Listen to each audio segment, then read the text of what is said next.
BEIN TV, connected to your world.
رب اشرح لي صدري ويسر لي أمري واحلل عقدة من لساني يفقهوا قولي. Assalamu alaikum wa rahmatullahi ta'ala wa barakatuh. Jama'a muna fata an tashi lafiya, sannunmu da yau kuma inda yau kuma za mu kawo muku al'amuran gari inda za mu duba labarai wasu da ya shafi kasanmu Ghana. During the course of the week da musa labarai da yawa ya zo kamar kullum kowane Saturday kan da muke yi muna kawo muku wasu discussion da centered around the headlines da ya affect garinmu. Isa yau kuma mun zo mun kawo muku al'amuran gari yau Saturday 12 November kenan 2022 inshallah. Yau kuma mun duba ni da bako na mu duba mu tattauna kan labaran da ya shafi kasar mu Ghana wanda muka select za mu duba.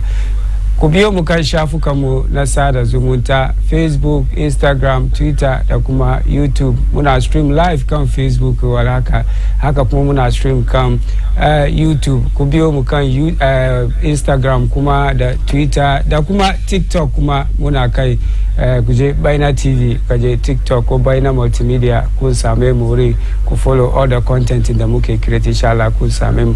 Sunana Jama Muhammad Ibrahim, kamar kana na fari muna kawo muku al'amuran gari ni da bako da za mu duba mu tattauna batun labaran da ya shafi kasan mu Ghana. Kamin dai introduce bako na ko dai guest na wanda zai taimaka ya kawo albarkacin bakinsa mu duba mu tattauna kan ra'ayin shi dai abinda za mu discuss. Ba mu dai mu duba issues da yau za mu duba mu discuss.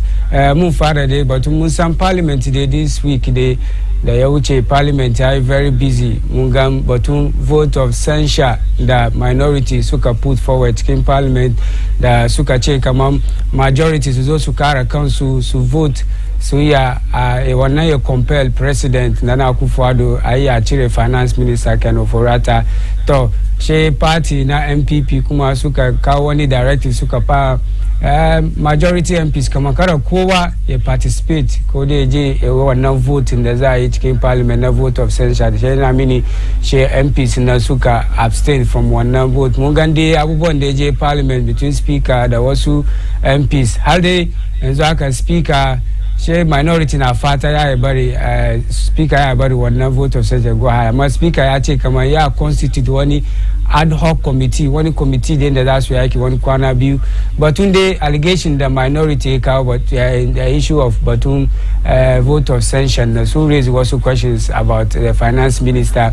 To yanzu haka speaker of parliament Agbagbanbi kenan ya bari an seta wani ad hoc committee wanda Katie Hammond da Dominic Ayeni za su chair wannan. Musan Zaneto na cikin wannan committee, Blackwell kuma na cikin wannan committee da wasu majority MPs kuma suna cikin 8-member committee ne su za su duba wannan issue batun censure na ake kiran shi finance minister Ofori-Atta. Yasa mun duba to what end wannan ad hoc committee za su yi aiki a duba ko ba issue votes of sanction ga yayi successful ko bai da mun dai majority dai ba su participate cikin ba do su ma suna insist kamar finance minister nan ya wuce sa wannan issue insha Allah yau mun duba mu tattauna sannan during the course of the week mun gan batun da General Legal Council kuma Ghana Law School kenan su ma batun su ya fito wata budurwan da ita kuma wai ta qualify ta zana exams ta kare ta yi komi ta sauran dai a passin ta je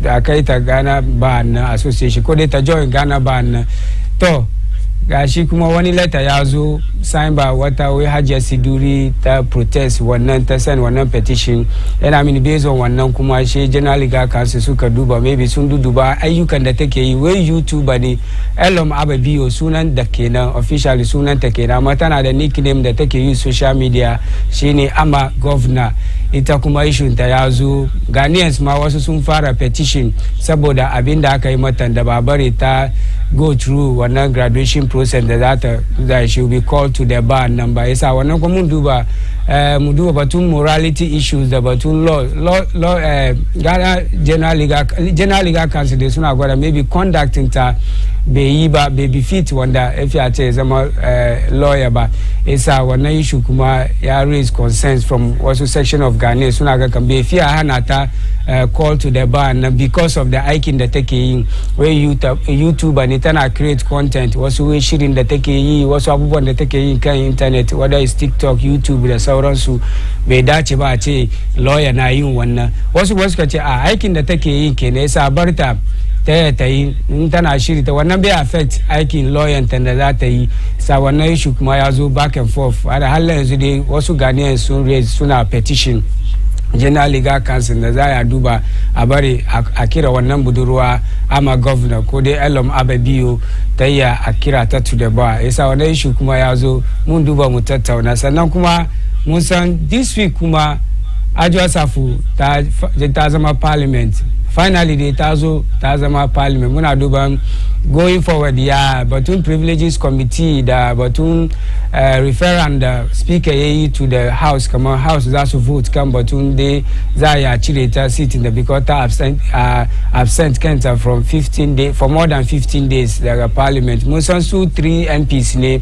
kada da Japan da Henry Cotti regional minister kenan na Accra su duka dai privileges committee ya deal da su ya kawo report da Joseph ne na ta ya zama bone of contention yanzu haka don 2 other MPs na sun je sun explain kansu Joseph ba ta ya taje ba amma yanzu dai ta zo ta komo parliament har ma ta yi magana da media where it feels good to be back mun ga da videos da ke gwada kamar tana parliament ta participate wasu dai an ba ta good reception mun duba zuwan tanga ya bari batun maganan ta ya kwanta ko dai still parliament ya go ahead in terms ko da za a yi voting ko da abin da za a yi duka da a yi a cire ta wannan kuma mun duba mu discuss sannan finally kuma mun san this week kuma batun SIM card re-registration na kuma deadline sabo kuma ya zo wai November 30th kuma minister na communications wasu Ecofone ita kuma ta fito da another announcement tana gwada kamar this time around kuma November 30th kuma unblock waɗanda ba su register SIM su completely or maybe wasu sun fara da suna samu difficult sun duba address wannan challenge amma wanda ba su yi nasu ba sam ba su register su ga su merge SIM su da Ghana card su ba su unblock su. This is not the first time that extend wanda in ba kare ba yayi kaman third or fourth time kenan da take extend ba ta yi ni ko dai forces da ke bayan nan ne abin ya fi karfinta ko this time around they ta stick to the deadline nan wasu kuma na gwada gari ya yi karfi mutane na jin wuya ya ke kiran shi ta zo ta block mutane kuma da simu su kuma ya raise questions wasu kuma sun raise questions batun kuma ya ke kiran shi samun Ghana card biyan shi yasa ta bari ma till next year sannan ayya an za block ne sha block ko za take wani action ne sha take this time around kuma da way November 30th tankan karshen wanga wata dai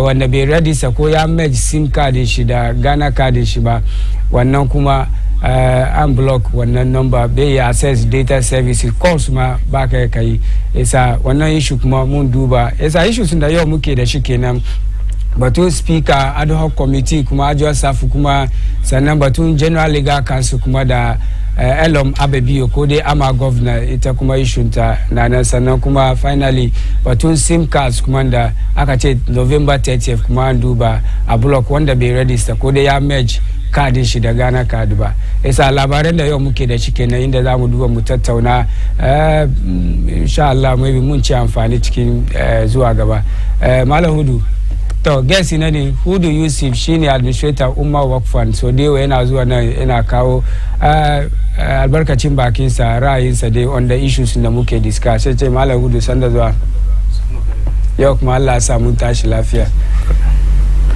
ngor ma Allah ya iyali alhamdulillah ya kuma alhamdulillah to another week another issues kuma so ko wani bako week da nashi this week kuma nashi ke issues da muka gan kamar ya make major headlines dai kenan yasa mu duba dai bar mu fara da ajo safu don nata maybe ya is short ta kuma back to parliament is this the end of the Adwa Safu saga? Could still the parliament soon go ahead to take action that they don't some majority they soon so achieve tani.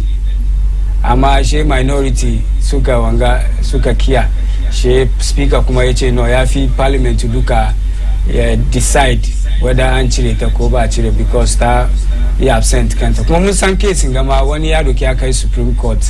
Batun matakin da speaker ya doki nam isa menene ra'ayinka kan da finally she is back to parliament nam to na farko da she mu isa da gaisuwa zuwa ga masu duban BEIN TV kan main channel kuma da other Facebook social media handles duka Allah ya saka mu kowa amin kuma na biyu she mu gaida masu aiki kuma babban mai gidanmu shi Alhaji wanda ke da wanga gida Allah ya kiyaye shi business shi dukan da yake Allah ya sa albarka batun Adwa Safu dai it's good that she is back amma abinda kowa ke tambaya ne kaman yanzu gan da ta komo ga an ci gaba da kesin a vote kai koko kesin ya end kenan domin parliament ya take wani koko speaker wannan judgment da ya bayar by referring the case to the plenary now yazo ya bari kaman people took stance kaman it is especially the majority side kaman it is rather unfortunate that they thought that whatever the committee had decided on should have been allowed to stay.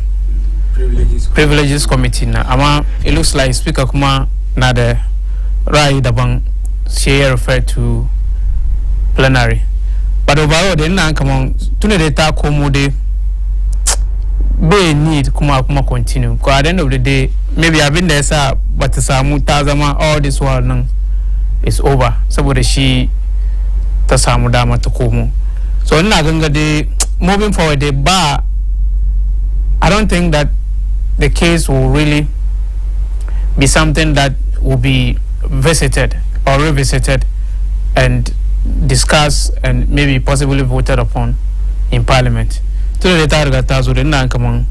Whatever she was, if I render an unqualified apology to the entire house, come on, I've been there for and sorry, blah blah blah. Now again, we should just close the chapter and then move on with more serious issues confronting the nation. No, I do Kenya sooner than do Kanda suke processing the suke be. It's as one that they make one difference, they make one change. Aka ko tazo ba tazo I process ake do kan yaje plenary kaman kana ga fadi MPs nan suka vote suka decide kaman maybe a cire ta.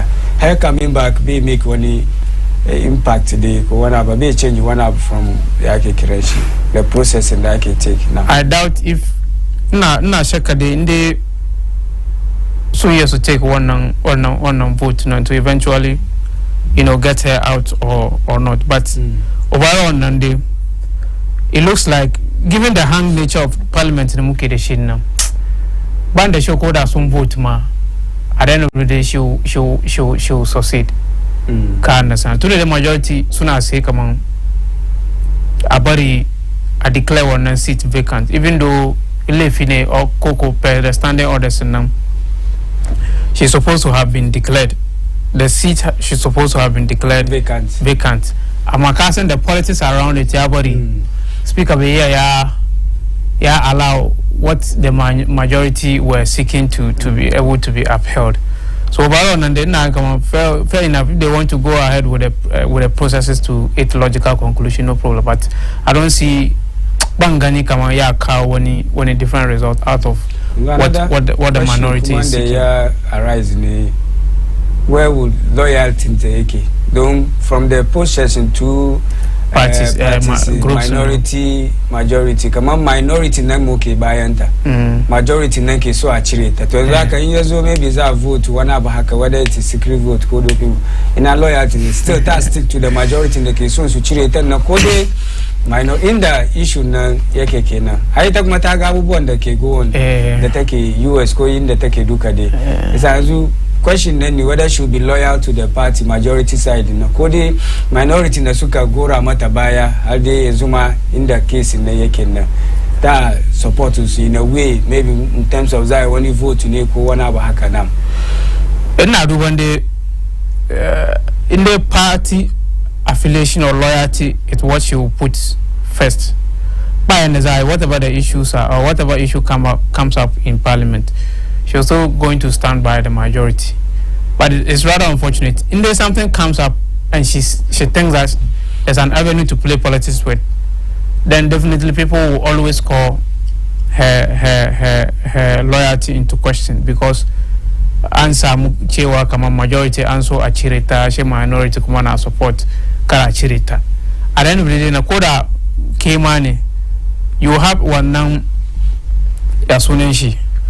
Well, you be in the first to a rock and a hard place. Yes, to having instead of your original poster where you belong to a group that you are bound by the tenet or the rules of the party to always toe the line of the larger party interest. So it will be very interesting times in Parliament, giving her comeback. In the every now and then, one magana is definitely people are going to doubt her loyalty and maybe why you want to vote to money secret vote secret vote to people will be doubting come on and suspecting that come some of the she minority majority insist come on still they should declare the seat vacant. Susan Kamaka declare she vacant chicken voting na by election by an some mafia halta lose election. Then she will go for independent. Yeah. But one in the long run, Nakoda run for independent. Yeah, split the chances of the party, the ruling party. Hence the NDC candidates may take the opportunity. No, they battles who the MPP still soon as you win one. No, under this circumstance, she is declared the seat is declared vacant. That run Yasunenshi. That run again. I don't know if the constitution bars the incumbent from contesting again. Let me try to contest. It doesn't bar now. She will contest for shaggy reasons. On the ticket of MPP. No, as independent for shaggy reasons.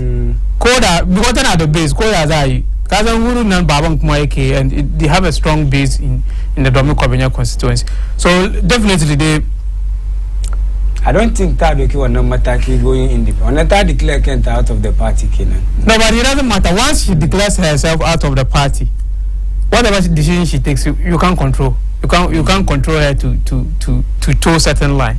So definitely not. It'll be an interesting by-election to behold. So finally, she's back.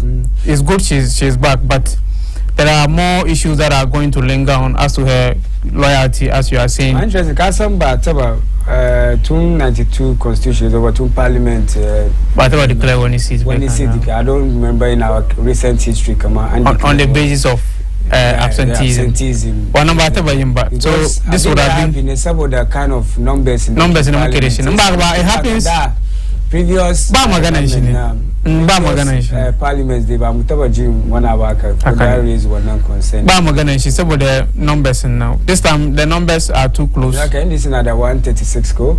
because as a knock guy and check it. That's an MP because 137 code. So 137 no. I don't know, make a Faroa, the chieftaincy minister, Konaji Shima Bay, the Jamape or something.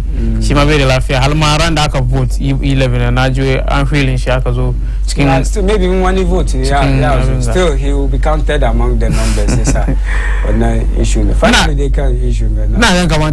So for moving forward, they should just concentrate on the more bread and butter issues and stop some of these. Must to settle majority data. There was some unease. She go parliament. That's how I felt. One natural, more comfortable. One natural is like one piece in a do one natural. Opposition time. She's one of the. No, actually, majority deputy. Deputy majority. Is a fenyo marking. Okay. It's a finally thoughts in Kakao. So finally, I think they should close the chapter since she's in. If they will allow the ongoing processes to a logical conclusion, no problem. But at the end of the day, what matters is that she's back, and she's back for good to continue to be a legislature that she has been. She's back for good. Yeah. Tajama halo yau dai muna kan al'amuran gari inda muke duba labaran da ya shafi kasar mu Ghana cikin wanga mako. Kana da wani additional thoughts? Nam muna duba dai muna tattauna muna samu wani technical challenge kadan insha Allah mun doki wani break mun komo ba da jimawa ba mu duba mu tattauna mun take wani few break mu komo insha Allah mun dawo mu zo mu duba mu tattauna mu continue da so far dai mun duba batun Ajiya Safo ta komo back to parliament yasa kasance da mu mun dawo ba da jimawa ba.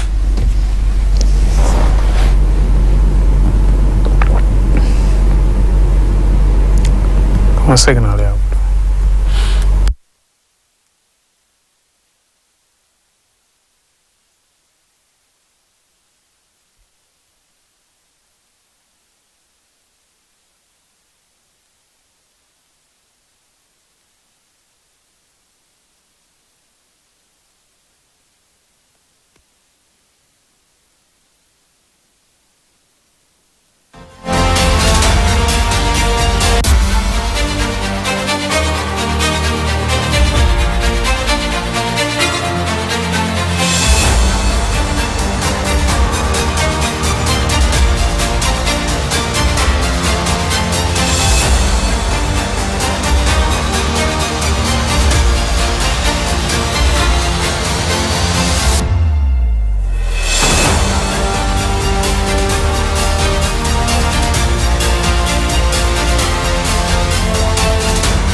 To jama'a sannun mu da dawowa ku muna afuwa wani technical challenge kadan muka samu alhamdulillah an sort it out kamar kan da dazu muke fadi still muna kan al'amuran gari inda muke duba labaran da ya shafi kasan mu Ghana cikin bakwai ga yau Saturday 12 November kenan 2022 edition of the al'amuran gari daga mukamin mu je break da mun duba issue batu ajiya safu da ta koma yanzu haka tana zuwa parliament ta fara zuwa parliament mun ga videos ne ke gwada kamar ta je ta zauna ta soma aikin ta muna duban what is the implication mun san dai still issue ta nan yana halma an kai Supreme Court batun majority side da minority side da speaker kuma ya ce kai issue na plenary na parliament kenan su je su decide whether a cire ta ko dai kara ko a declare seat vacant ba mu san ba zuwan tanga ya make any difference ko bai make any difference in the scheme of things yasa muna duban dai zuwa gaba kamar kan da dan wani fadi ko dai ba ko ne fadi who do you see for it to be an interesting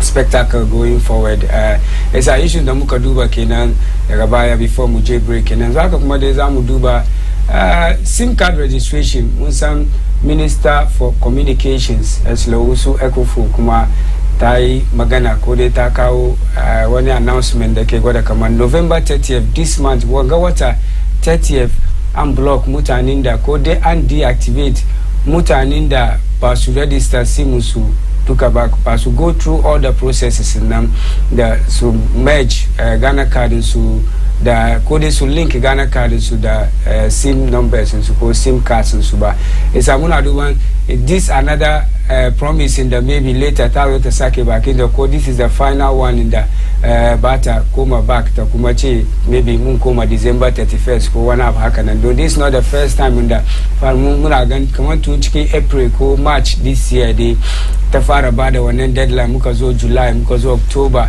to yanzu haka da wai November 30th za kuma block SIM mutane to za mu duba is there another promise kuma ne ko dai directive in da later kuma ta sake bakinta tana gwada wanda suka fara processes nan dai an ya duba suna samun wasu masaloli an ya a magance wannan ta ce data services waɗanda ba suka yi first phase nan data services from 20th November they unblock wasu from accessing data tankan ba ka use internet kan smartphone ka kenan 30th nan ne za a deactivate shi ma ne sam shi da ka je ka link Ghana card ka da SIM card ga wannan kuma yana nan in two phases ne wanda bai yi ba from 20th November nan bai access data services dan kan baka ka use phone ka use internet da sauransu baka ka use WhatsApp kenan da su Facebook da sauran block wannan duka amma maybe ka yi wasu calls amma 30th nan November nan shi za a block money some calls nan baka ka receive kuma baka ka make calls isa wannan issue kuma za mu duba kamin dai mu duba wannan issue wanda ya bari na sa wanga tufa shine stone collection fashion designer ne suna Madina nan ga kusa da Malcolm suka taimaka suka mini wanga tufa da yayi fari aka yayi kyau an ya same su kan 0277307000 ko kuwa 0244179313 0244179313 Stone Collection su ne fashion house da suka yi mini wanga tufa da na sa da nake present wanga show yasa a kokarta suna Madina kusa da dai Madina Malcolm some few meters away from Madina Malcolm shopping center an same Stone Collection Muhammad Salisu Ngode correct now Malam Hudu but SIM card another that this is not the first time we discuss deadlines another deadline kuma yazo is it one deadline one too many so yeah me kagani but SIM card I'm not too surprised about the new deadline being announced but now gani cewa there have been issues and the issues I don't know whether the underlying issues are still persisting inda ta komo tana ba da deadline maganganun da aka yi batun complaints da mutane ke da shi ya aka yi aka magance su ko ana ciki da registration da suka yi son da su da deactivate mutane kawai ne that's the question ba ka ba dai ba batun ba da deadline ba mutane sun samu cardin su inda mutane sun samu cardin su how many of them koko mutane nawa cikin su neighbors su ya sun samu sun register ba. These are things that we should be interrogating. Ba kama an tashi no kawai a ce an ba da deadline za a block SIM cards. Kana sam because earlier days in da aka sa deadline na duka. Mu an nuna cewa kaman wasu sun register ba su cardin su ba tukuna ko ba cardin su bai shiga hannun su ba tukuna. Wasu kuma ba samu sun register ba sam. Wasu da suke wasu unguwannin da ba internet. NIA na gwada kaman they are still under pressure, but they are doing their best to get access to those hinterlands to ensure that all of the people over there are registered. So these are people we need to be asking. Yanzu aka shin an register su duka. Nde an register su duka ne wasu sun kiya su register same nan. Then batun deadline na ya zo ya binga ya force mutane so amma nde aka kawo deadline still wasu ba su samu su register cardin su ba because NIA bai zo unguwan su ba. Secondly kuma wasu da suka register kuma hali yau ba su cardin su ba. Then you are still not resolving the issues, but you're still interested in just banning people or deactivating people's SIM, which I don't think is the way to go.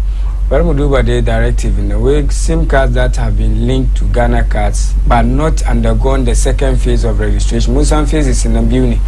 Okay. Offices. So what I can link first step the second phase of the registration will be blocked from accessing data services on November 20th and completely deactivated on Wednesday, November 30th, 2022, where the Communication and Digitalization Minister Eslawusu Ekufu announced this statement. She said an announcement will be made on measures to accommodate persons who do not have Ghana cards to register their SIM cards. So when in the issue na yekekena, when the basu sun register sun samu Ghana card, na shi ni major requirement na.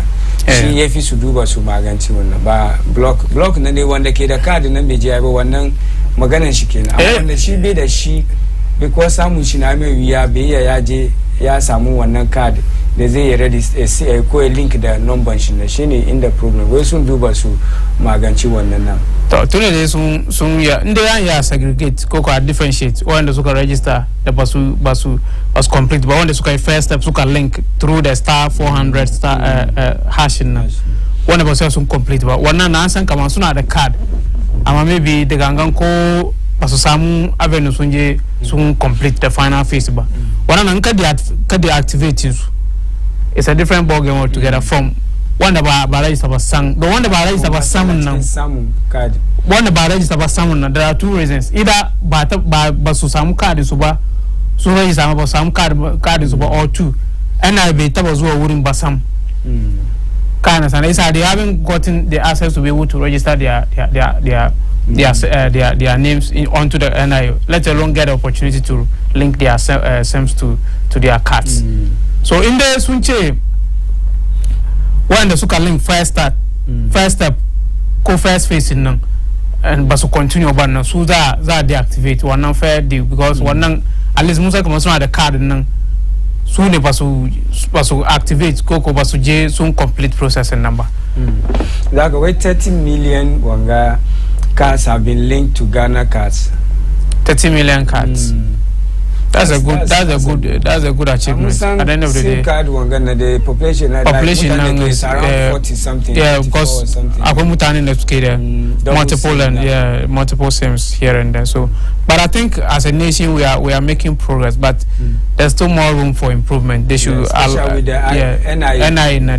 They should look at the resources NIA properly. Need we can do by CINA Electoral Commission.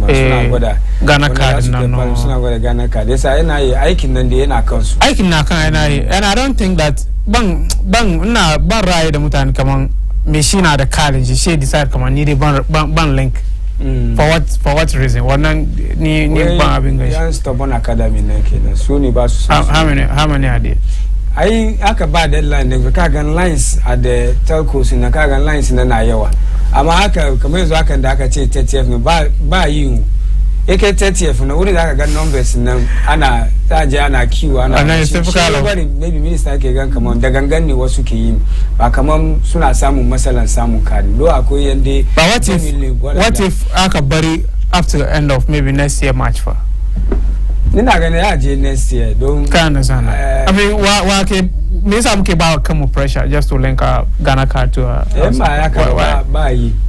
No, I don't think last minute people. I don't think it's really the case. I mean, we should allow ourselves some good amount of time to be able to go through this, because the more cow pressure, there were a lot of data inaccuracies here and there. Can't understand that? No, correct. As well as pressure. Pressure input is an mistakes they want to. They should just correct. Linking your card to Ghana commander was a mistake. I don't mean on the side of NIO. Side in telcos, unlink and carry. How would we sweep the system through to ensure that inaccuracies are corrected? One point come on. Because of one linkage in SIM card, what happened to the app? Fraud in the IK, it is come the mutanike through. What happened to the SIM card registration app in the Skakao? Can use one and Shima is an. So if it is working there, but they should maybe extend the time to end of December where they come. Already my been the mutaniske come on.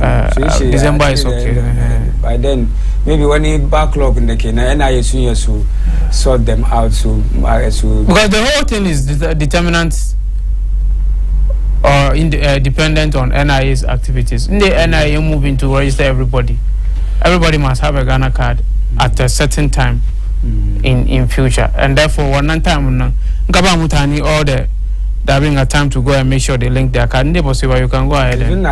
But still, not one news item come on. I can feel come out from Beth I'm back when Ghana card, but she maybe 15 years or maybe with time I make progress come one down, especially Ghana card at Beth and iPhone can I don't have to my set in the shadow key. My doubt is I capture fingerprint machine. Fingerprint machine fingerprint Jali they casting fingerprint and the bunny. Yeah, give them a I'm state the fingerprint and a be a sake. I'm from growth and the Kankan and the Koyanga. Come on from 15 years ago. You can do it maybe from 10 years or something. From 10 years, then I come on. Koya died the fingerprint will never cause any being any different from 10 years to GHALCA agreement. Also, maybe time measure currently economic situation the mutanike face in most recent times, but inflation on it's a time measure temperature Gari taken come on no. Around that time the data block more like then I add more salt to the injury it's maybe third maybe come in November now Abubuya issurum but economy nanda ye the mutanike but it's a time measure temperature atmosphere now they can come on this is not Babatun. I don't know why who is giving us the deadline. Otherwise this thing they should take it slowly and easy and allow time, maybe 1 year, 1.5 years. People will be relaxed. I the example come on fraud in Yaregi because of Mutani Sun Leak. The Zaga can also run card in Kaka use Bagakaje and your trace Agani. I can say digital address. No, nobody is nobody is underestimating the importance of the SIM card registration. But the point is that let's do it and do it well. And let's not rush it. Because when you rush it, the data you want and the results you want may be compromised by way of mistakes that are through the input in correction my issue. Correction ma mutuze kumaze kumatashi je where is correction. Challenge is a lot of so let's do it once and for all, and then we know that we are good to go. Jama'a alwayo da muna kan al'amuran gari inda muke duba labaran da ya shafi kasar mu Ghana. Kamar yanzu haka abin da muke discuss ne yanzu da an ba minister Slawusu Ekufu ta ba mu 30th November day wanda bai link Ghana card shi da SIM card shi ba, unblock number nan completely bai ya access, bai phone call, bai receive call, data services duka. Amma from 20th day wanda suka yi first phase nan su ma unblock data services tan kan baka ka use ka browse kenan, baka ka use ka WhatsApp ka ko Facebook ka in kana use smartphone kenan. Isa kowa take note 30th November day naga maybe that will be the final warning that Tabam, final deadline that Tabam. This is not the first time that Tabamu one deadline. Around, if I'm not mistaken, March ya zo July, October da sauransu har yanzu September gama sai ta ba da deadline muka ji shirin to yanzu haka kuma November kuma ya zo 30th November yasa muna fata dai kowa ya je link card wanda ke da Ghana card kuma dai ko karta ya je ya yi link Ghana card shi da sim card saboda kara zo a block yake kiran shi sim card ka baka kai calls baka one time sun take wasu measures kamar kana ka receive call ke baka ka make calls wannan kuma sun zo sun sake wannan sun bari amma this time around ina ga ta yi serious yasa kowai ko karta wanda ke da cardin shi Ghana cardin shi ina da sim cardin shi kuma ko karta a je da nearest telcos first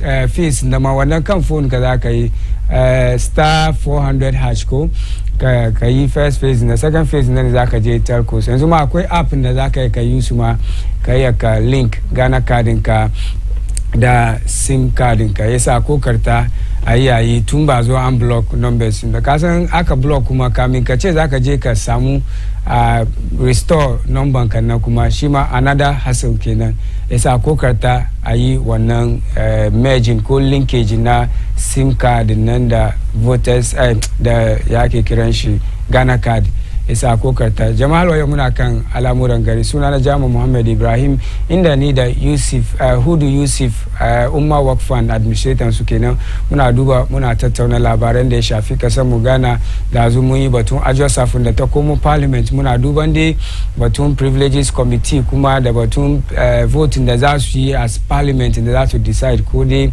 a declare seat vacant still sun go ahead mun san issue nan kuma ya je Supreme Court batun da ajo safu zuwan tanga wani difference zai make ta zama ta Georgia da majority side na ko dai ya za ta yi in ya kai wurin vote kuma whether ta side da minority wanda suka rika mata baya that's the impression da muka gani ne kamar sun rika sun kiya ai a cire ta majority kuma na ci ya fi a cire ta ba mu san yanzu haka loyalty ta whether she will stick to the majority side in terms of vote da mun san still da ita tana cikin majority MPs da ma wannan issues nan duka dai mun duba going forward sannan kuma mun duba batun SIM card registration yanzu haka mu je Ghana General Liga Council na san ka follow issues na batun Elom Ababio leading da ake kiranta ama governor TikToker ne ake kira YouTuber dai zan ce tana wasu abubuwa kan YouTube tana create content wasu shirin ta da yayyenta it's not befitting of becoming a lawyer wani petition ina ga technical men suna da wannan letter da wata ta zana ta ba General Liga Council wai Hajiya Siduri sunanta kenan sai number wani journalist aka sa shi ma ya fito ya deny wannan kaman ba shi yayi wannan letter ba Richard Delesky ya deny kaman ba shi bane amma number nan da ke anda wannan sunan na Hajiya Siduri nan an gan kaman number shi wannan journalist ne da wasu sun try sun gan through caller ko da mobile money wasu sun try sai mun gan screenshots nan duka amma dai shi ya fito ya deny san technical men nan sun gwada muna wannan letter nan then if you can show us the letter from the person Hajiya Siduri who is petitioning the General Legal Council for the batun kiran shi amma governor da aka ce ba kira ta to the bar isa da ya muna dadi isa mun duba wannan letter nan kenan da wannan Hajiya Siduri stofa dai ba mu san wane ne Hajiya Siduri nan ba wanda ta zana wannan letter nam wangana court nan kenan abinda court ya zana kenan ina so na Hajiya Siduri na wanda ta zana complaint da ta wanga nam amma ga yake kiran shi na Hajiya Siduri nan kenan ko dai na court nan kenan ki kan screen muna duba if you can also put the naham gana Hajiya Siduri nan kuma shi ke kan number da ke kan nan an yanka man number wani journalist ne ya aiki da City FM da City TV Richard Delesky yasa an gan kamar noma amma shi ma ya fito ya deny yasa letter da Hajiya ta zana kenan tana gwada kamar wannan ya ake kiran shi lady nan ama governor ko da Elom Ababio bai fi conducting ta is against the ake kiran shi the ethics code, the moral conduct na general legal counsel lawyers nam. It's a body do a corner and read where I'm writing to formally draw your attention to a long list of disturbing public comments and publications by one Miss Amagovna Ababio, a student of the Ghana School of Law. Miss Ababio has breached the code of conduct for students of the Ghana School of Law and therefore does not have good character and should not become a lawyer in Ghana. Ms. Ababio can be seen on widely circulated videos of herself and other students damaging the reputation of the school's lecturers and that of the entire school. One such video published on her YouTube channel is titled Ghana School of Law. Do law students sleep in class? It has been viewed by thousands of subscribers to her YouTube account. Still the Munakan letter the Akazana on the Hajia Siduri Tazana. Where there are also videos and website publications indicating she's in the habit of having sex with other females. One of the publications posted by Opera News about a year ago is titled, in quote, Amma Governor. A popular YouTuber has detailed her first time doing it with a 30-year-old woman. Also, Miss Ababio seems to wear nose rings to school consistently. Videos she has published on her TikTok account show her using her COVID-19 nose mask to cover her nose rings during school hours. Kindly see the accompanying pen drive for selected video files and hyperlinks to relevant website publications I am complaining about. Sir, the videos and publications show that Miss Governor has developed a habit of breaking Ghanaian law, school rules and regulations, and Ghanaian cultural norms. Therefore, she does not qualify to remain in the Ghana School of Law or be called to the Ghana Bar. Therefore, in all humility, I invite you to kindly order investigation into the videos and publications accompanying this complaint and apply the appropriate sanctions should Ms. Ababio be found guilty. The outcome of the investigations will contribute to preserving and protecting the integrity of the legal profession in Ghana. It will also help other students to behave well. Thank you, sir, for your attention. Hajia Siduri, concerned citizen, chain number 9 and signed. Letter and go tweet in the last sky kuma F2 Shimawe. My attention has been drawn to a document in circulation in which the author has asked the General Legal Counsel to investigate a person said to be a student of the Ghana School of Law. To avoid doubt, the number displayed is my number, but I did not author the document in question. Also, I am not connected to anyone involved in the said document. I have since drawn the attention of the relevant authorities to the issue for the appropriate redress. Richard Sky, dated 12 November 2022, 10th November 2022. Ama Governor Nankena ko Elom Ababio Nankena lady nan in question kena ita akacheba kiranta to the bar barita zama lawyer because of halinta there was two videos in the take yinka YouTube nam. Esa issue na kenan da zamu duba yau. Na san ka follow wannan manga. The last guy she ya deny.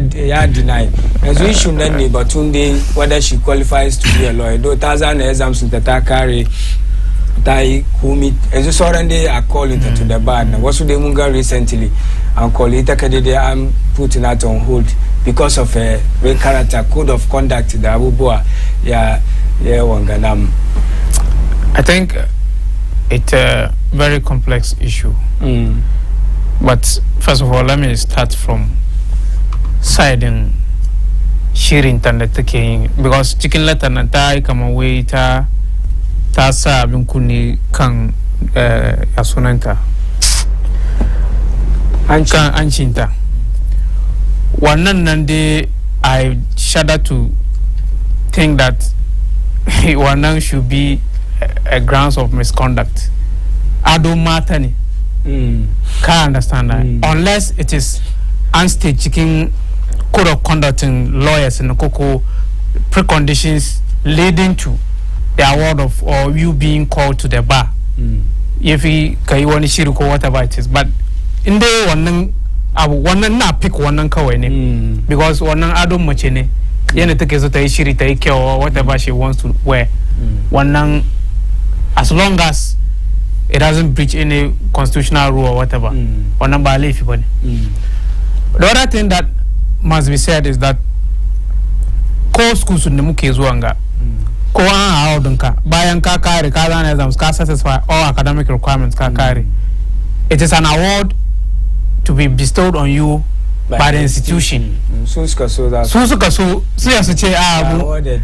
Kuma baya awardunka nka fara practice as a professional. But you use my example come Akoni school daga Canada Corporate Finance Institute, which I completed as a financial analyst. Before you are given access to even write the exams, there's a code of conduct exams that you have to take. Then before you access the final exam, they will tell you that all the code of conduct in the suka being a chicken wangan you abide by them when you go into practice. When you say okay, before they will allow you access to the exams. So, they have the right to revoke. One award.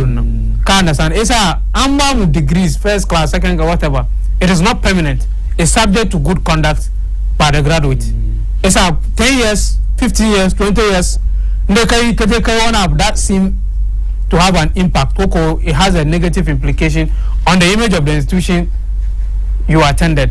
The institution has a right at any point in time to revoke or withdraw the certificates on awarded you. Now, by Muzokan, ita ama covenant now. This is all academic requirements. Exams, pass. To the bar. I think it is also the priority, the sole prerogative of General Legal Council to decide who they can award. For normal universities, who they can call to the bar. They will also look at behavior. So if they, in their considered opinion, they think that the lady, given the evidence that has been brought or adduced by the so-called Ajia Siduri, then it is their right. Nobody can force them to call her to the bar. But in Nagan Command, they should investigate. Of course, as lawyers, you are expected to behave with some amount of standard or some standard chicken society in the Muki expect you to live up to. A lawyer cannot be doing certain things. So it's a good test case. The lady has adduced a lot of evidence, video, YouTube, whatever. They should investigate all the issues that have been raised. Should that? No, they should. First of all, they have to establish in the Tanai. They have to verify to go into the trying to get the veracity of what she has, the allegations in the letter.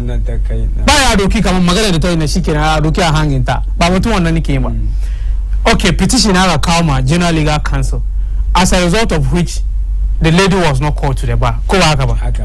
So so I'm just advising them to investigate. Maganganunda aka ichikin letter nan duka Facebook YouTube videos in the tayi kana sana su investigate everything, and then even her lifestyle. I mean, take a cheeky way, lesbian and all that. If per their legal code of professional code of ethics and now what do you call it, gays, lesbians cannot be awarded or cannot be called to the bar. Fine. So when they have done all this investigation and they establish that one, she's indeed a lesbian, she has to compare to their professional code of conduct. Okay. Are they allowed to call a lesbian to the bar? If yes, two videos in the tattoos in the whatever. If Agaje Raduka in a final analysis, it will go to tarnish the image of the legal profession in Ghana. Then they have the right to deny her a call to the bar. So overall, Nande is a good call. Somebody has observed her. My worry is they should be able to tell us who brought the letter. Amadis Ajia said written. I don't know. One that is suspect. The like now you want to have seen number. No, for Della, it's good. Della, it's good. Della, Sky has come out to clarify the situation by saying that. I must still also not come on. No, she known. That she based on Agani, this is number sure. Because she the one not surround a big match. I'll write something. I don't want to be identified. She is Sunanka. Maybe one mark rich. No. Maybe I saw the Nagan come on. That she is Anna.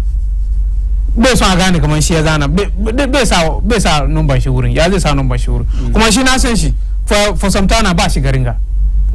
For some calling she to the UK by now. But for the past 2 years, I'm an ardent listener of CTFM, and she regard and I follow she is Ubana and he is not in town. So now come on, maybe one case where you don't number she suggest your mafians come on actually she, but ideally come on the association that actually Saratose Uncle petition I know myself is petition. So I want co internal my one as an look number 1 year salary. Maybe number Nande Daka, fortunately or unfortunately. Maybe by accident in a number kind of number the last can I am okay, but in sound number go in 0244 blah blah blah. I don't even number in Germany. During I doubt my what and that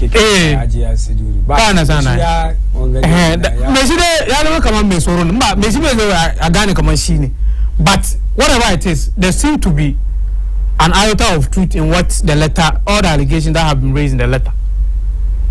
So they should investigate her.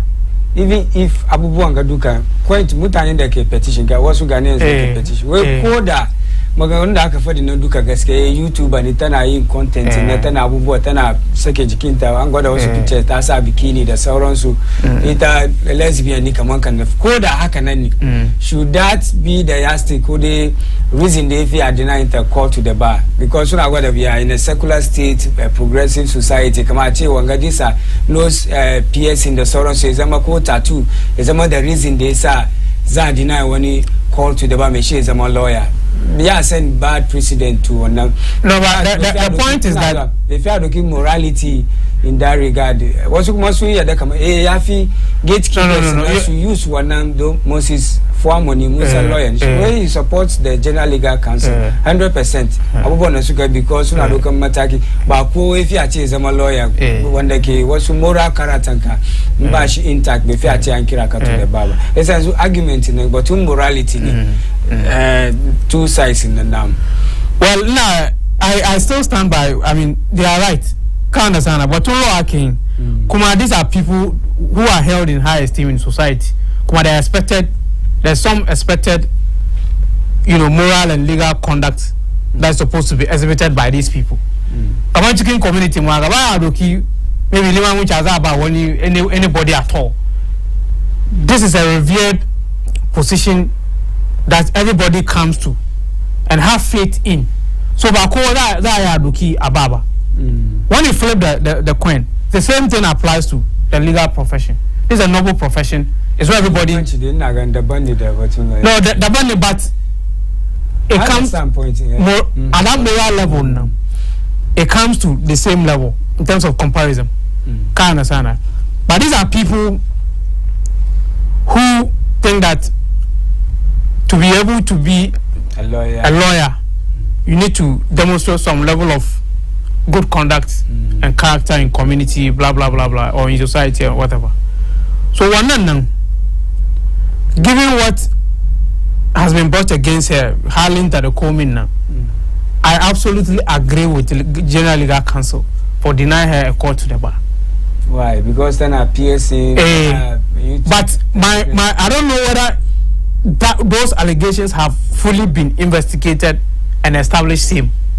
It's a fact, community YouTuber. No, but being a YouTuber, then I create content. Shouldn't be. One shouldn't be a basis to deny you.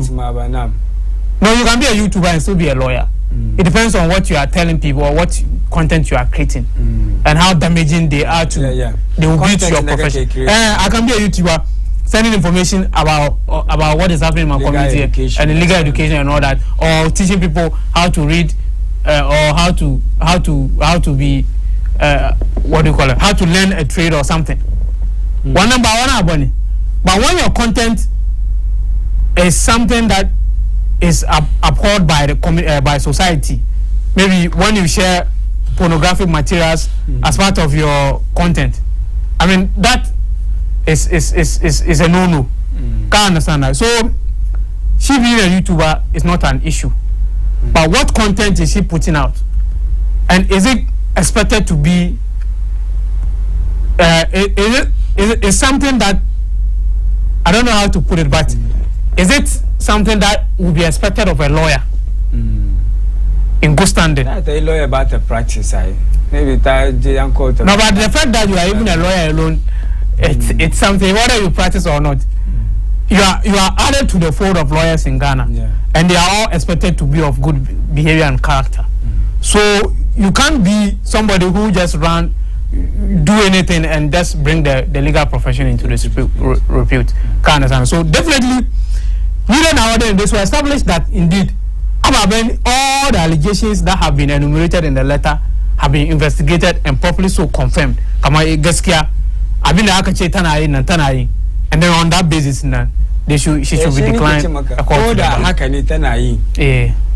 Wannan abin da take yin kamar content take yin, maybe sometimes tana criticize even General Legal Council ko Ghana School of Law the sauran. No, for that criticism now. Because Ghana School of Law is not about criticism. They are not about reproach.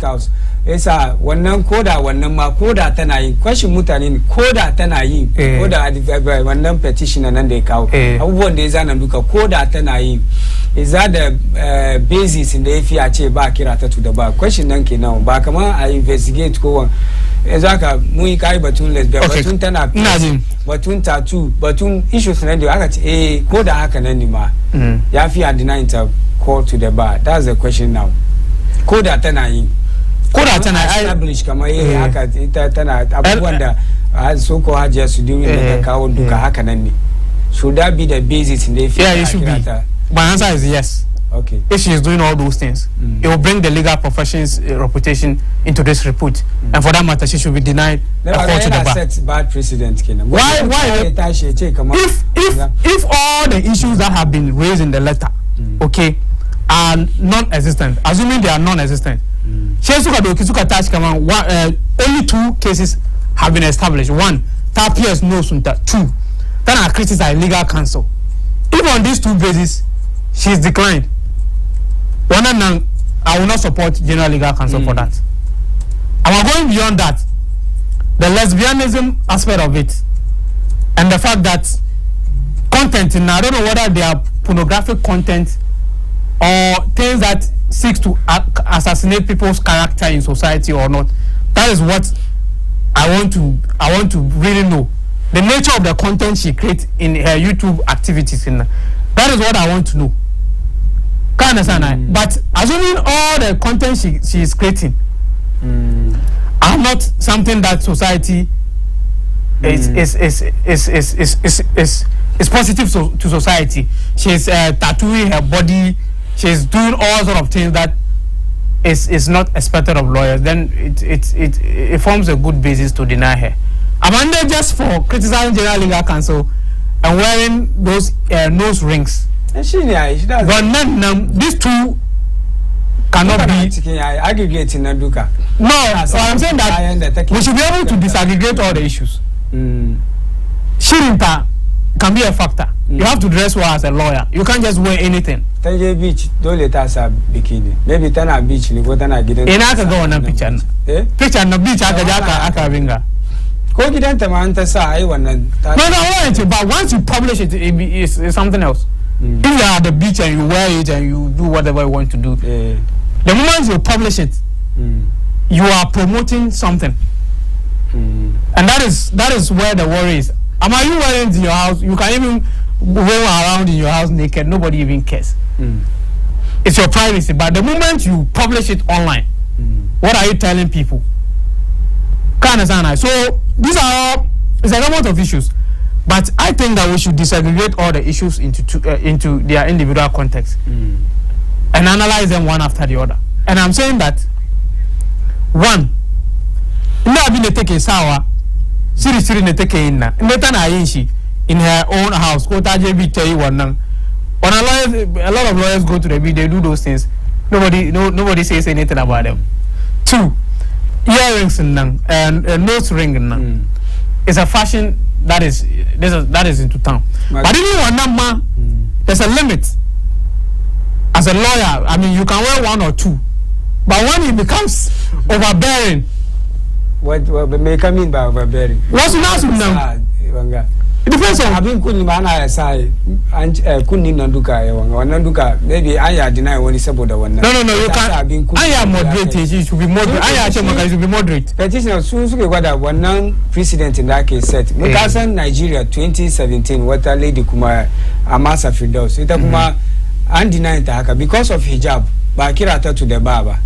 Maybe when he protest haka, we don't know, but she wasn't called to the bar because of that is Kamanta sa hijab na taje akirata to the bar. Mamunsan later they answered issue na akirata. These are the issues. No one. This can be precedent. No, Nigeria. The reference you are making to the Nigeria one. It was just one single base, like the basis on Abimana was hijab, which is a discrimination on the basis of morality. Sorry, on the basis of religion. She wanga kuma fa. Kana sana. But wanga the issues na dewa. Apart internal Nigeria nang, she wasn't showing any sexual content or whatever, or sexually explicit materials about her on social media and all those stuff. Kana sana. But that's how I knows. Kana sana. So no wanga the issues are plenty. That's what I'm saying, that we should be able to break down. In an effort to be called to the bar, maybe when you go back and son kaji akira kabaka pass commission ka wani petition che kai kaza because of one nation. No, but I can't remember the muta that's for the. Ha lawyer pa kega. Lawyer pa the bar take you are bringing the image of the legal profession down. So that is the reason why they are declining to call her to the bar. But what I'm saying is that because of the future, in order not to set a bad precedent, it should really go into all the individual allegations. But for the nose rings that she is wearing, if one or two, as I saw this, it's not too much an issue. If she has a good character and she behaves well in society, but this is just she didn't matter koko I don't matter now. Yeah, I don't matter ni she take I don't think this should be the basis to deny her that call to the bar. Criticism of law. I mean, if they have conducted themselves in a way that demands that community or people criticize them, why not? They are not about reproach. So finally so overall Daniel's this petition General Legal Council against one suspension. Make a gonna how far can it go? One may when I've seen yield one kind of results they are about to send one decision. Well, I think before they decline her a call to the bar, but we soon investigate our issues in that skin lawyer skin letter na kumasungane kama indeed abina kache tanayin nduka tanayin kumasu overall on their overall judgment na her call to the bar will bring the legal profession into disrepute. That's why they did that. But for me, I don't think that this petition will get anywhere. Okay. It won't get anywhere. These are people we know who are people of strong conviction. Once they take a decision, well, you can always appeal, but if indeed they have to change their position, then what it means that all the allegations or most of the allegations that have been raised in the letter are not true. Okay. Otherwise, then they are wrong. Okay, then they are wrong. To jama'a har yau dai muna ka al'amuran gari inda muke duba labaran da ya shafi kasar mu Ghana cikin wanga mako. Yanzu haka dai muna duban batun lady da ba kira ta ba tankan ba ta zama lawyer ba kenan, ta pass exams ta yi komi sauran dai a ce ta zama lawyer. She General Legal Council suka ce a hold on kadan dai saboda wani petition da wata ta kawo Hajiya Siduri da aka sa wani number wani journalist shi ma ya fito ya deny na gwada wai halinta abubuwan da take yin kan internet kan YouTube da sauranta bai befit a ce ta zama lawyer ba yasa General Legal Council kuma suna investigation dai bayan wannan maybe sun ya so resend wannan decision su kira ta kuma ta zama lawyer wannan shi muke duba muke sunanta Elom Ababio amma sunanta da aka santa dai kan social media dai da sauransu ne ama governor shi picture ta muka kawo da ka duba ko dai zuwa gaba ta zama lawyer don one of the allegations ko dai issues da aka fadi kamar tana yin wai ta ake hancinta ta fude hancinta kamar kan da muka gani tana maybe tana da wasu tattoos kuma ta criticize Ghana School of Law da sauransu kuma cikin petition an gwada kamar ma ita lesbian ne allegedly dai suke gwada cikin wannan petition yasa wannan duka yana ga General Legal Council su investigate kamar kan da Malam Hudu ya fadi in suka dace kamar haka nan ne maybe su ma su use discretion su whether su rescind decision ko dai su stick to wannan directing da suka kawo kamar Elom Ababio ko da ama governor ba ta da ta zama lawyer ba kira ta to the ba yasa wannan issue muke duba muna duban going forward they are very interesting wasu na gwada ya set bad precedent for wasu kuma na gwada morality are very important because we are incurably religious religion ko dai morality ya fi a ce yana koyina in za ka zama wani shugaba ko wani aiki ya fi a ce kamar kana da wani moral conduct ne yake da shi ko code of ethics ko wani ake kiran shi organization na da nashi yasa ya fi tabi wannan code of ethics bai fi a ce ta zama lawyer kuma tana abubuwan da take yin muke gani kan YouTube sa wannan argument nan dai ya yi balance so far dai wasu Ghanaians sun kai petition ko dai suna petition General Legal Council su su rescind wannan decision da yake yi to wannan issue muka duba yanzu haka zamu duba finally issue da zamu discuss halwa yau dai muna kan al'amuran gari Hudu Yusuf administrator Umma Work Fund ni ma suna na Jama Muhammad Ibrahim inda zamu duba last topic mun da zamu koma back to parliament mun san parliament today this time around back and forth da kenan batun da vote of censure initially minority sun ce kamar majority MP su zo su taimaka musu su vote su cire compel the president wannan vote of censure na ya compel ko ya force president Akufo-Addo ya cire finance minister kare kuma zama minister na finance to majority kuma mun san su ma suna represented by a party su New Patriotic Party suka kawo directive mun ga notice nan da after press release da after da yake won ko da yake direct majority MPs kamar kasu participate cikin wannan vote of censure na gan sun ji wannan advice ba su participate cikin wannan vote of censure mun ga maganan da ya je parliament don zaka speaker of parliament ya take decision ya ce ya fi a form wani committee don vote of censure na issues da minority suka kawo sun kawo su dai allegations da suka gwada finance minister na ya fi based on wannan issues na ya fi a cire shi to speaker of parliament ya direct kama form one ad hoc committee kan committee na wani for some short time za su zama su duba issues da allegations da aka kawo kan finance minister za a duba tattauna ko dai anya a cire shi isa mutane biyu za su ce wannan ad hoc committee su ne Katie Hammond da muka sani from the NPP side kuma Dominic Ayeni kuma da muka sani from the NPP so za su ce wannan committee na 8-member committee kan MPs from both majority the NPP majority the minority za su zama su duba mun san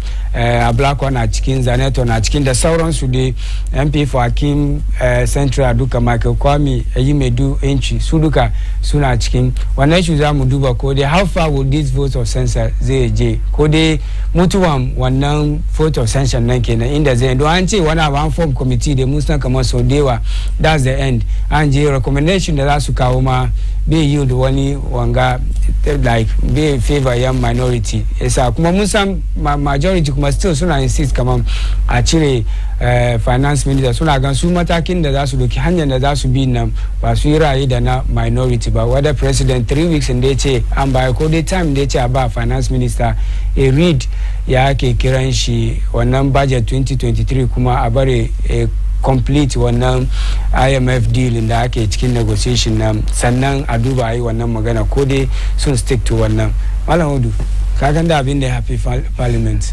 vote of censure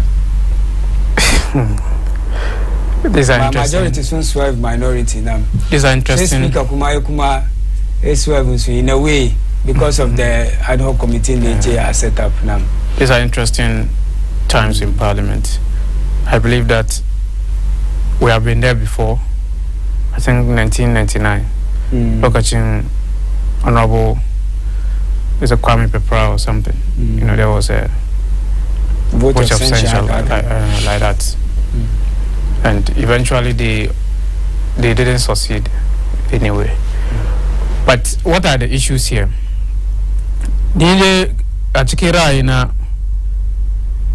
Politics is becoming too much in Parliament.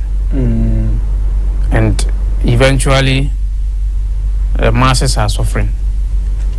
We are suffering because our people are politically blind and they are just, it's politics, party. And it's not helping. In the Muki, Kamansu UK, ko other advanced democracies, the finance minister, I to Muche, but I to root one. Whether the Amman Caneo, you go. Amananga, call me politics, call me to the day MPP, day, Coco, NDC, Muna, say, no, it doesn't help. Things are getting out of hand. The economy is in total avinga. Look at the inflation rate that was read. Recorded in October 40.4. This is unheard of. I want to be fair to the majority. Still, soon I check my understand. Minister Yewuchi. No, but in there soon I saw Yewuchi. Yasuke saw Yewuchi. What's the approach? As we engage president. This one is one approach through which Parliament can get him out. Sheba, she did one approach. Kuma president Baze Sake Sheba. So seni. No, so magana kama ya sakin shi ko ba haka ba. As to whether ya sakin shi or not is another matter. Wa number mai kenan. Kuma the president that I know, president na sani da alakan da ke tsakanin shi da brother shi ko kanin shi nan. Ai kanin shi ne kanin brother shi kenan. Ba yanda za ya sakin shi. Shi ran force hand shi. And it will only happen through this approach. No, so you said without the votes of censure. So soon I feel maybe minority and so is stampede is into nobody is stampeding anybody. Bonga don't soon to talk about soon as soon at ama maybe hanya the suke soon to be na minority when I saw the case will come when hanya the hanya minority nani about so they said it's ill motivated, it's mischievous. Nka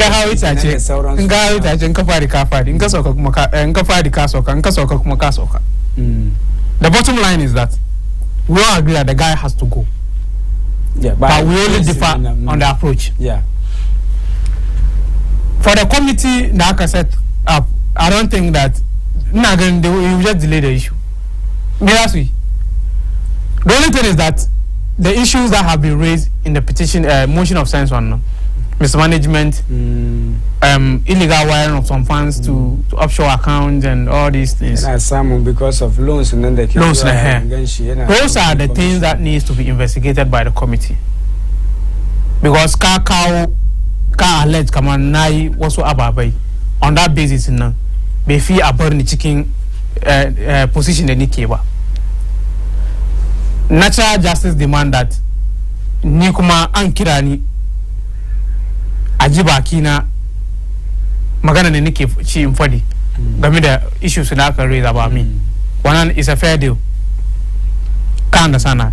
So the committee ban san term of reference in Akabas when I are they supposed to investigate the matters that have been raised? And so it's a good thing. So can investigate, so can carry whatever is established now. Based on that basis, she has to come floor, go plenary. She Kasan garin ga anci an form committee. Na san kama be mutu haka. Abin da zai bar case ya mutu ne. Abin da ya damu minority suna ganda a wurin no ya fiya. Abin da zai bar case ya mutu ne president ya sa kin shi before ko shi da kan shi ya before wannan. Kuma na san haka zai. Ya riga ya gama da ya read budget na ya kare. Ya gama da IMF. Shi da kan shi ma wani bai ce mai ya wuce. Because one, majority the council, you being sacked doesn't augur well as far as your records are concerned. One can resign. Can resign, you are better off. Because kama banks ne muke sometimes one magana yazo about you, they will just ask you to resign. They, instead of dismissing you or sacking you, they will ask you to resign.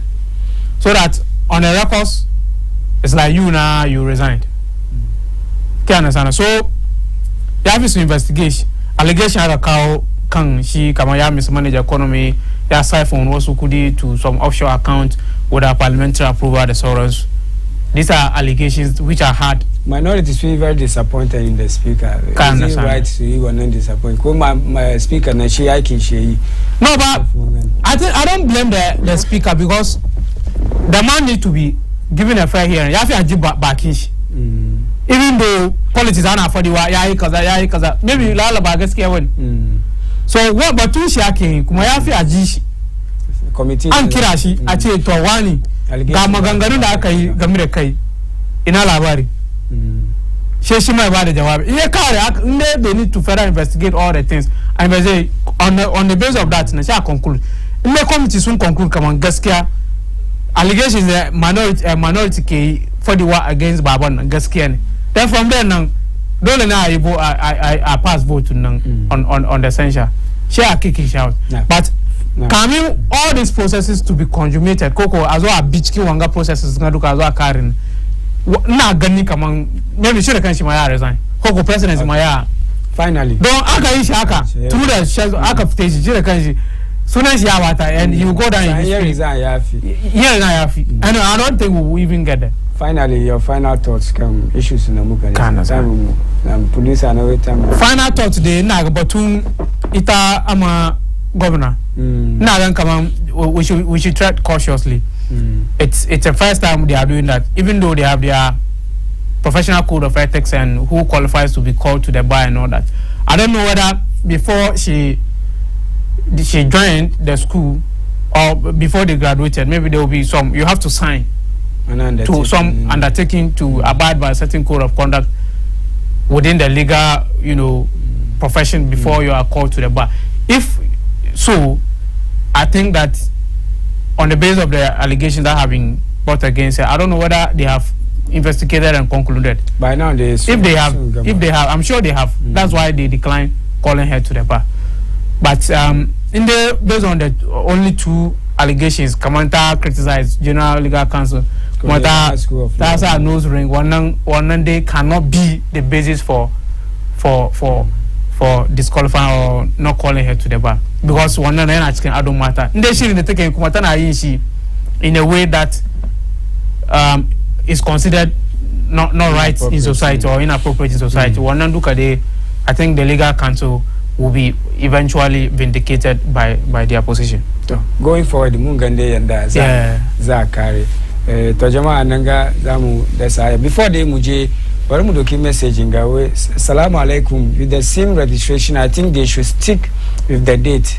I'm Stone from Medina number 3. Now I'm Stone Kenya from Medina number 3. Where they should stick to the November 30th date in the as low suitaba mukaman one time they are deactivating numbers in mutani wonder about to register because soon link cards into the phone numbers in suba November 30th need deadline maybe final deadline that take ba mukena esa ko ko katakenda ba ka register ba ka ko katakajeka link phone number ka da Ghana card ka inshallah mun fata da kowa ya yi shi in time saboda kara block don haka block kamin ka je ka yi kuma wani sabon wahala kenan in kana da Ghana card kin da baka da shi kuma sai ka tashi ka doki mataki kai nan ga dai zamu dasa aya suna na Jama Muhammad Ibrahim kaman kana da zo na fadi wanda ya bani wanga tufa sune Stone Collection nam sune fashion house da suka bani wanga tufan da na sa fari haka numbers sun ya same su kan 0277037000 ko kuwa 0244173313 ko kuwa 0244179313 0244179313 an ya kira su kan wannan number ana son wani dinki haka ko wani abu dai wani design from different types dai na mata da maza duka stone collection ya sort mu out suna kusa da Madina Malcolm kusa da masallacin da ke wurin some few meters from the Madina Malcolm around the station kenan sa stone collection mun gode kware na ga zamu da sa'ada yau issues da muka duba da mun ga batun parliament issues bill from parliament vote of sanction da yanzu aka form ad hoc committee mun gan kuma batun ajiya safu kuma ta koma parliament muna duban dai gaba whether an go ahead with batun privileges committee reporting su da batun dai plenary da za su take action kan wannan issue ya how will it pan out today batun majority da minority dai mun duba gaba ya za kare wannan sannan kuma batun Ghana General Legal Council kuma da Elom Abebiyo ko dai ama governor kuma da aka ce halin da take cikin baby fita ce ta zama lawyer bai yasa ba kira ta to da ba wata Hajiya Siduri ta petition wannan ta ce tana da evidence da ke gwada kamar wannan ama governor nan bai fiya ce an kira ta to da ba yasa an hold on for now General Legal Council will suna investigate sannan kuma batun Richard Delasky kuma ya zo batun issue gano ya deny kamar shi ne wanda ya author wannan petition yasa shi ma ya fito ya clarify kamar ba shi bane bai san da zama wannan abu ba yasa nan ga dai zamu dasa aya muna fata an yi wani karatu kadan cikin suna na Jama Muhammad Ibrahim da yau kuma muka kawo muku al'amuran gari ni da bako na Hudu Yusuf shine Umma Work Fund administrator su yazo ya kawo albarkacin bakin shi inda ya shi ma ya kawo ra'ayin shi dai batun issues da muka discuss naga zamu da saya technical man na dani da FIFA alasan mun gode koren da kuka bari komai yaje yanda ya kamata kuma da kuka send messages ku mun gode sannan wanda kuka duk gidanku gidadenku kuma da offices kuma mun gode da kuka duba kuka bari program yayi kyau yanda ya kamata suna Jama Muhammad Ibrahim ku ta duban Baina TV connected to your world Allah ya kai mu sabon mako kuma mun kawo muku labaran da ya shafi kasan mu Ghana cikin wannan mako Allah ya kai mu rai da lafiya kasance da mu lafiya Baina TV connected to your world